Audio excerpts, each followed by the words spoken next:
Yo, welcome back kembali lagi di channel Ato Hayato. Bagaimana kabar nakama sekalian? Semoga selalu baik-baik saja. Yosa chapter 1113 versi bajak lautnya sudah rilis. Dan ini adalah segmen full story yang akan memberikan isi chapternya secara lengkap tanpa tambahan teori.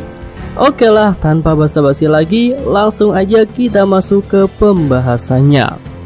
Judul chapternya adalah Jalan Buntu. Lanjut ke bagian awal chapter menunjukkan lokasi Gorosei Mars yang sedang berada di dalam ruangan penyimpanan Pangrekord. Nah, di sini akhirnya kita bisa melihat bentuk kepala super besar milik Dr. Vegapunk yang sudah dia potong. Gorosei Mars tampak takjub ketika melihat kepala besar itu. Dia pun bertanya-tanya apa arti kematian bagi tubuh Vegapunk jika kesadaran dan ingatannya masih tetap hidup di dalam Pangrekord. Sementara itu, waktu yang tersisa hingga penyiaran Vegapunk berlangsung adalah 30 detik saja. Nah, di sini Dr. Vegapunk mengatakan jika dia merasa gugup dan punya beban yang besar ketika harus membagi informasi super penting ini kepada seluruh dunia. Selanjutnya kita berpindah ke desa sirup. Di sini ada Kaya, Mary dan para anak buah Usopp yang sedang berbincang mengenai Dr. Vegapunk. Mereka berbincang sambil berada di hadapan Denden Mushi dan siap menerima pesan Vegapunk.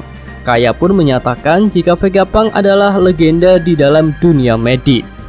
Selanjutnya kita berpindah ke berbagai lokasi yang sedang menantikan isi pesan Vegapunk.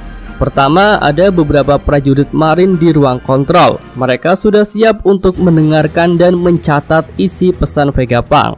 Selanjutnya ada Crocus yang sedang duduk di depan Denden Mushi. Di sini Crocus ditemani oleh Labon. Kemudian Shin berpindah ke kampung halaman Vegapunk yaitu di Baltimore. Nah, di sana para pemuda bertanya-tanya apakah benar Vegapunk itu lahir di Baltimore. Para orang tua dengan mantap menyatakan bahwa hal itu benar dan Vegapunk adalah kebanggaan bagi Baltimore. Lalu para pemuda bertanya lagi mengenai insiden ledakan di bekas labnya Vegapunk. Apakah itu ulah Dr. Vegapunk? Nah, di sini para orang tua menjawab bukan, karena itu adalah ulah dari Franky yang saat ini sudah berubah menjadi kapal. Ya, itu sesuai dengan poster buronan Franky saat ini. Lanjut kita berpindah ke Pulau Torino, lokasi Chopper berlatih ketika time skip. Di sini para penduduk lokal juga siap untuk mendengarkan pesan Vegapunk. Sambil menunggu mereka berbincang tentang kecerdasan Vegapunk yang kerap digunakan untuk membuat senjata.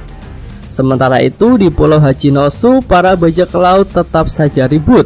Padahal sebenarnya mereka ingin mendengarkan pesan itu dengan tenang. Nah, akhirnya siaran Vegapunk pun dimulai. Tes 1, 2, 3. Ini dari Egghead dunia baru. Perhatian seluruh dunia. Ini Dr. Vegapunk. Ya, tepat setelah Vegapunk mengucapkan kalimat pembukaan siaran itu, Gorosei Mars langsung menginjak siput transponder yang ada di hadapannya.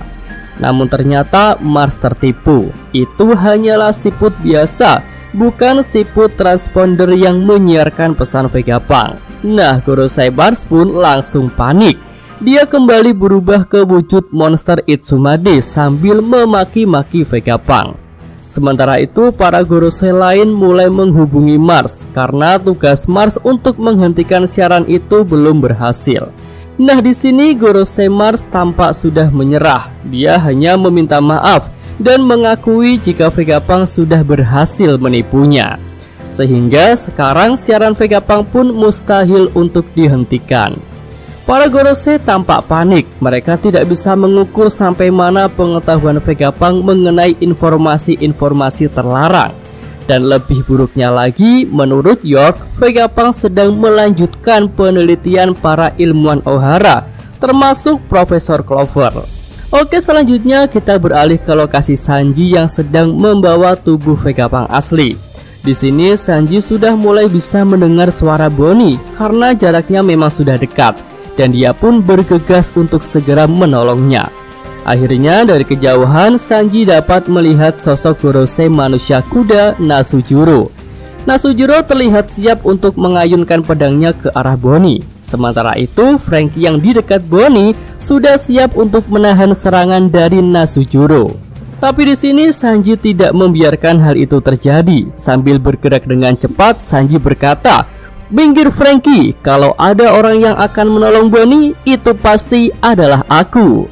Ya, dengan sebuah tendangan keras Sanji menendang kepala Nasujiro ke arah atas, dan itu terlihat sebagai tendangan yang telak. Nah, setelah menerima serangan dari Sanji, Nasujiro langsung berubah ke wujud monster kuda liar Bakotsu, dan dia pun menggigit Sanji. Nah, Oimo dan Kashi yang berada di lokasi itu tidak tinggal diam. Mereka kompak memegang dan mengunci pergerakan Bakotsu. Untuk melepaskan kuncian dari kedua raksasa itu, Nasujiro kembali berubah ke mode hibrid, yaitu kuda berkepala manusia. Tapi Bonnie tidak membiarkan Nasujiro lepas begitu saja. Dengan kemampuan distorsi future-nya, Bonnie berubah ke wujud raksasa dan siap untuk menginjak Nasujiro. Ya, selanjutnya kita kembali pada siaran Vegapunk. Di sini ilmuwan itu sudah mulai mengatakan sesuatu, yaitu mengenai dua dosa besar yang sudah dia lakukan. Dan karena hal itulah Vegapunk yakin jika dirinya akan diburu untuk dieksekusi. Nah, untuk mengantisipasi hal itu, Vegapunk pun merekam siaran ini, yang mana siaran itu akan berlangsung ketika jantungnya berhenti berdetak. Orang-orang di Kepulauan Sabaody pun terkejut ketika tahu bahwa Vegapunk sudah mati ketika pesan ini disiarkan. Ya, kemudian diperlihatkan juga keadaan Duval dan para kroconya. Kembaran Sanji itu juga tampak terkejut setelah tahu Vegapunk mati, karena pada koran pagi yang dia baca mengabarkan jika Vegapunk sedang ditawan oleh kelompok topi jerami. Ya, kemudian kita juga melihat ekspresi sedih Caesar di kerajaan Jerma saat mendengar Vegapunk mati. Tapi tunggu dulu, di sini Caesar bukan sedih karena berduka. Dia sedih karena rencana kerjasamanya dengan Judge untuk menjatuhkan Vegapunk jadi sia-sia, ya karena Vegapunk sudah mati. Sementara itu Morgan terlihat marah besar ketika menyaksikan siaran Vegapunk. Pimpinan surat kabar itu marah karena sistem penyiaran informasi yang dibuat Vegapunk akan mengancam bisnis surat kabarnya. Nah, kembali pada Vegapunk. Setelah menyatakan bahwa dia sudah mati, Vegapunk meminta agar orang-orang tidak membenci ataupun menyalahkan orang yang telah menghabisinya, serta tidak juga menganggapnya sebagai orang jahat, karena Vegapunk sendiri tidak layak untuk memutuskan hal itu.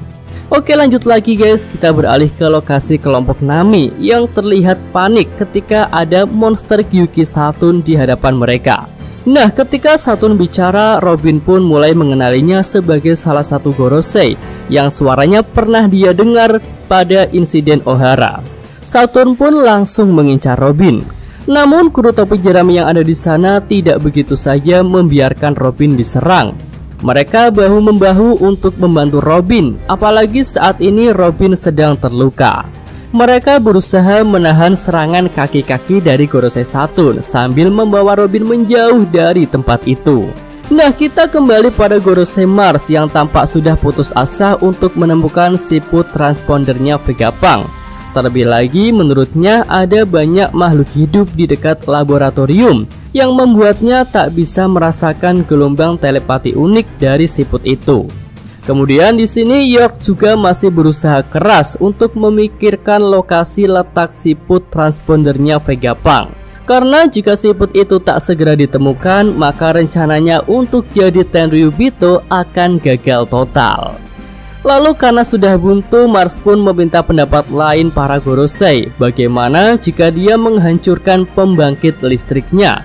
Namun rencana itu ditolak oleh Saturn dan Valkyrie. Menurut mereka hal itu akan menghancurkan seluruh pasukan marin yang ada di Pulau Egghead, dan juga mereka akan kehilangan Mother Flame, sebuah senjata yang terbukti sangat berhasil untuk memusnahkan kerajaan Lulusia. Ya, akhirnya di sini para Gorosei sampai pada jalan buntu. Mereka angkat tangan karena tidak tahu lagi cara untuk menghentikan siaran Vegapunk. Sementara itu, siaran Vegapunk sudah hampir sampai di bagian inti. Ya, di sini Dr. Vegapunk mengatakan jika mungkin dirinya akan dianggap bodoh atau bahkan gila ketika menyampaikan inti pesannya. Tetapi apapun tanggapan orang-orang, ilmuwan itu merasa punya tugas dan tanggung jawab untuk menyampaikan masalah besar ini kepada seluruh dunia. Nah, inti dari pesan Vegapunk itu adalah dunia kita akan tenggelam ke laut. Ya, para prajurit marin yang sedang mendengarkan pesan itu tampak sangat terkejut. Dan kemudian di akhir chapter kita diperlihatkan pemandangan bawah laut, di mana ada para duyung, paus, dan ikan-ikan lainnya sedang berenang. Oke guys, itu aja pembahasan untuk segmen full story chapter 1113 ini.